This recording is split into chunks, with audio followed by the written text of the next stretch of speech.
Could this be the answer to finally shedding that unwanted weight? Hi, I'm Amy Schultz, and what you see in front of me is actually 12 pounds of butter. Simply by replacing the carbohydrates you'd normally eat with delicious high-fat foods instead, you can propel your metabolism into ketosis. You see, when you start eating a lot of fats on the keto diet, your body becomes fat adapted. In other words, your body will recognize fat cells as a fuel source. And it's the reason why I can proudly say that I love butter, and I don't care who knows it. The benefits of following a high-fat diet don't stop there. By going keto, you will naturally break your addiction to sugar and carbs, which tends to be one of the main issues preventing weight loss. It's very easy to stay on the wagon with keto because you're eating a ton of delicious fats, which are extremely satisfying and make carb cravings a thing of the past. There are, of course, some key keto rules to follow in order to experience the absolute best results possible. But trust me, they're simple, and once you know these guidelines, you'll be on the fast track to achieving the lean, fit body you've always wanted.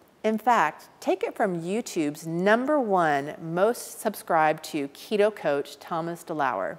Thomas has helped thousands of men and women transform their body through the power of the ketogenic diet. And even more impressive is that he also personally endured his own keto makeover not too many years ago. So if you're ready to finally experience what it's like to be in your best body to date, then I'll encourage you to get started today. All you have to do to learn the exact steps to adopting the keto lifestyle is simply go to SixPackAbs.com now. Once you're there, you'll be able to see Thomas's full keto video seminar, which shows you how simple it is to switch to high-fat foods and look and feel better than you ever thought possible doing so. I'll see you there.